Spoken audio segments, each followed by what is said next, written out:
So hello everyone, সবাই কেমন আছো? আশা করবো সবাই খুব ভালো আছো আর তোমাদের ভালোবাসায় আমিও খুব ভালো আছি। বাড়ির সমস্ত কাজ সেরে চান টান করে এবার চলে এসেছি রান্না করতে, রান্না করবো বলে। তো এই দেখো, রান্না করার জন্য সব সবজি কেটে নিচ্ছি। কি কি রান্না করব সেটাও তোমাদের সাথে শেয়ার করব। সবজি কাটাকুটি এবং মশলা বাটাবুটিতে বেশি সময় চলে যায়, আর ওগুলো যদি ব্যবস্থা থাকে রান্না করতে খুব একটা সময় লাগে না। একদিকে ভাত বসিয়ে দিয়েছি আর একদিকে কড়াইও চাপিয়ে দিয়েছি, ফটাফট করে রান্না করে নেবো। আর দেখো, এখানে আমি সব কিছু রেডি করে রেখেছি, সব কাটাকুটি করে মশলা রেডি সমস্ত কিছু করে রেখেছি। এবার রান্না করতে আর বেশি সময় লাগবে না। সব কিছু রেডি হয়ে গেছে, এবার রান্না তাড়াতাড়ি সেরে নেবো। যেহেতু এখন বাজে 12:30, ফটাফট রান্না করতে হবে। তো সব কিছু রেডি আছে, আমার মনে হয় বেশি সময় লাগবে না। আর এই দেখো, রান্নার মাঝখানে আমার মেয়ে এসে কেমন আমাকে বিরক্ত করছে।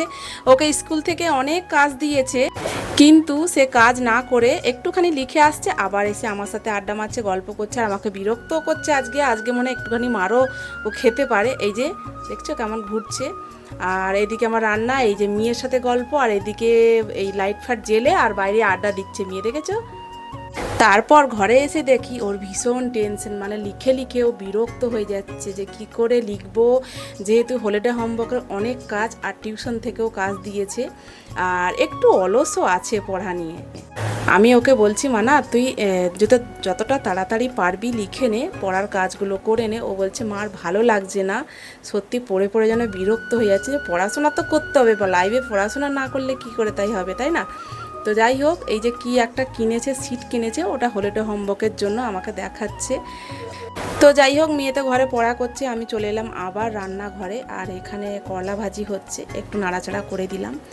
তো করলা ভাজিটা একটু ক্র্যাঞ্চি করে ভাজলে আমার ছেলে ভীষণ পছন্দ করে, একদম মুচমুচে করে ভাজতে হবে। তো দেখো বন্ধুরা, তো তার মাঝে ইউটিউব, ইনস্টাগ্রাম, ফেসবুকের জন্য আমাকে কাজ করতে হয়। দেখো, এখানে ভিডিও করছি, ফটো শ্যুট করছি। তোমরা লক্ষ্য করবে বেশিরভাগ ফটো আমার রান্নাঘর থেকেই আমি ছবিগুলো তুলি আর পোস্ট করি, কারণ এখানেই আমার অনেক সময় কেটে যায়। তাই এখান থেকেই প্রায় ছবিগুলো তোমাদের দেখতে পাও। দেখো, আমার কথা বলতে বলতে সমস্ত কাজ হয়ে গেল, সব রান্না বান্না কমপ্লিট, আর বাসন টাসন সব মাজা ধোয়া সব পরিষ্কার হয়ে গেছে। তো যাই হোক বন্ধুরা, আজকের ব্লগটা কেমন লাগলো অবশ্যই জানাতে ভুলবে না। সবাই ভালো থেকো, সুস্থ থেকো, এবং ইউটিউবে হোক, ফেসবুকে হোক, সবাই গাইডলাইন মেনে কাজ করো। সবাই ভালো থাকবে, টাটা।